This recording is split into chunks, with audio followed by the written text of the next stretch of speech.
Desde criança, eu cresci ouvindo as histórias do meu avô. Ele era um homem que carregava em sua história tanto a dureza da guerra quanto a disciplina da lei.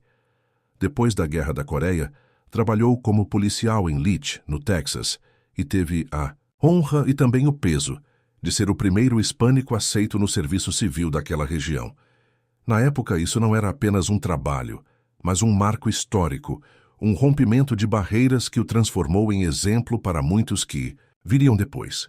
Poucos anos mais tarde, entre 1960 e 1967, ele se tornou agente da patrulha de fronteira, em um período em que essa função não era apenas patrulhar terras desertas, mas também enfrentar o desconhecido em regiões onde a solidão e o silêncio eram mais ameaçadores que qualquer bandido. Mais tarde, seguiria a carreira no Serviço de Alfândega dos Estados Unidos e nos anos 70, na DEA. Meu pai sempre contava sobre ele com um misto de orgulho e respeito. Muitas histórias eram pesadas demais, histórias que ele mesmo preferia não repetir. Mas havia duas que, apesar de não terem acontecido diretamente com meu avô, ficaram gravadas na memória da nossa família. Foram histórias vividas por colegas de farda, homens de coragem, acostumados a lidar com a poeira das estradas, com o calor escaldante e com o silêncio esmagador da fronteira. Essas histórias aconteceram entre 1960 e 1967, quando a família do meu pai vivia em Eagle Pass, uma cidade pequena colada ao Rio Grande, que faz fronteira com Piedras Negras, no México. Eagle Pass era o tipo de cidade que respirava tensão, um lugar de passagem, de comércio, mas também de mistério. Para entender melhor as histórias que vou contar, é preciso antes compreender o que eram as chamadas armadilhas de areia. Na fronteira, existiam pontos rasos no Rio Grande onde era possível atravessar a pé sem grande dificuldade. Esses pontos eram monitorados, mas era impossível manter vigilância constante. Então, os agentes da fronteira espalhavam areia no chão e a deixavam lisa como um espelho.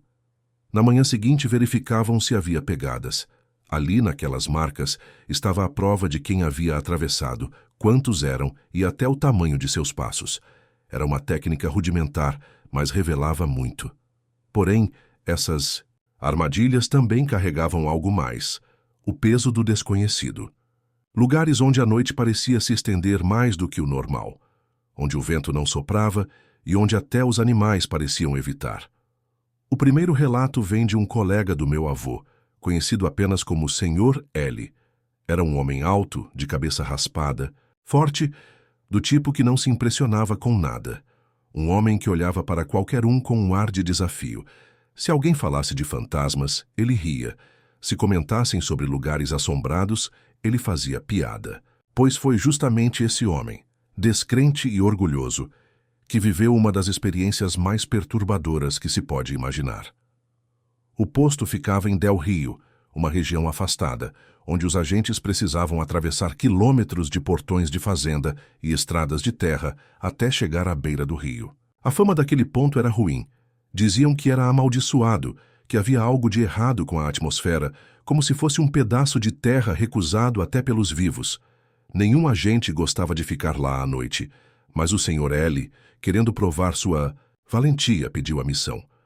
Pegou o veículo de serviço, atravessou os portões, dirigiu por mais de 1 hora e chegou já no cair da noite. O cenário era sufocante. O mato denso, o cheiro forte de creosoto e mesquite, o vento que parecia ter parado. A armadilha de areia estava lisa, perfeita, sem pegadas. Ele se instalou, sacou o revólver calibre 357 e esperou. Durante horas, nada aconteceu. A lua iluminava o chão com uma luz pálida, quase fantasmagórica. Mas havia algo que incomodava mais que qualquer barulho: o silêncio. Um silêncio pesado, anormal, como se até os grilos e os coiotes tivessem sido expulsos dali. Por volta das 3 da manhã, esse silêncio foi quebrado. Ele escutou passos, primeiro distantes, depois mais próximos. Passos firmes, lentos, quebrando, galhos secos. Seu coração disparou. Ele apagou o cigarro, segurou firme o revólver e esperou. Da escuridão, 3 figuras começaram a se formar. No início, Pareciam homens comuns, mas à medida que se aproximavam, algo impossível se revelou. Seus corpos eram negros como breu, mais escuros que a própria noite ao redor. Não havia contorno de roupas, não havia reflexo de pele. Apenas silhuetas compactas, densas, como se fossem feitas da própria sombra. Seus olhos refletiam a luz da lua de forma antinatural, como olhos de gato, amarelos, metálicos. Ele gritou, ordenou que parassem. Nada. Continuaram andando em fila indiana, como se ele não existisse. Tomado pelo medo, ligou o holofote do veículo. E foi então que viu com clareza. Não eram homens, eram sombras, como aquelas que se projetam em um teatro de fantoches, mas sem nenhum corpo real para produzi-las. As figuras atravessaram lentamente a armadilha de areia, até desaparecerem no mato. Ele ficou observando por longos minutos paralisado. Quando finalmente criou coragem para verificar, viu que a areia permanecia intacta, sem um único rastro. Foi nesse momento que o pavor tomou conta. A sensação de estar sendo observado era tão forte que ele mal conseguia respirar. Entrou no veículo e fugiu em disparada, deixando todos os portões abertos pelo caminho. No dia seguinte, ainda pálido, contou a história ao meu avô. E embora fosse conhecido como um homem durão, sem medo de nada, essa experiência o marcou, para sempre. Nunca mais voltou a Del Rio, e a partir daquele dia deixou de zombar das histórias dos colegas. Aquele encontro com as sombras foi suficiente para transformar um cético convicto em alguém que passou a respeitar o inexplicável. A segunda história envolve outro colega do meu avô, chamado Angus. Diferente do Sr. L., Angus era um texano, raiz cowboy de verdade. Havia trabalhado em fazendas, sabia lidar com gado, conhecia os sinais da terra e do corpo, não era homem de se impressionar facilmente, e foi justamente essa experiência que o deixou sem respostas até o fim da vida. Certo dia Angus patrulhava Star County a cavalo. O sol estava implacável, queimando a pele, ressecando a garganta. Após horas de caminhada sem ver nada além do horizonte poeirento, ele avistou algo. A certa distância, um cavaleiro solitário atravessava o campo aberto. Um homem mais velho, de chapéu montado em um cavalo que trotava calmamente. Angus estranhou.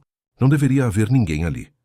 Pegou os binóculos, confirmou a visão e decidiu interceptá-lo. Avisou pelo rádio, mas não teve resposta. Então, esporeou seu cavalo e partiu em perseguição. No início, parecia simples, mas algo estranho aconteceu.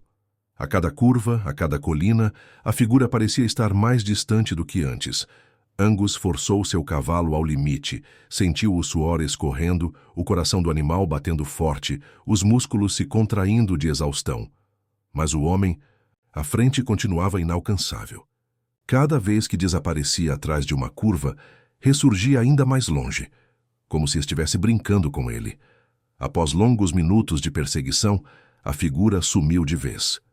Angus parou, desceu do cavalo e examinou o chão. E foi aí que percebeu o detalhe que gelou sua espinha. Durante todo o trajeto, só havia as pegadas do próprio cavalo. Nenhum sinal de outro animal. Nenhum rastro do cavaleiro que ele perseguira com tanta determinação. De volta à base, contou o ocorrido. Foi recebido com risos, zombarias. Disseram que tinha sido miragem, calor demais, fadiga. Mas Angus, acostumado ao trabalho duro, sabia reconhecer sinais de insolação ou delírio. Ele estava lúcido, e o que viu, viu de verdade. Nunca mais esqueceu aquela figura distante. Um cavaleiro fantasma, que parecia brincar com ele nas planícies do Texas. Essas duas histórias, contadas por homens de coragem, mostram que a fronteira guarda muito mais do que registros de imigração e relatórios de patrulha. Guarda segredos que não estão nos mapas nem nos livros, segredos que pertencem ao silêncio da noite, às estradas de terra e às sombras que caminham quando ninguém está olhando.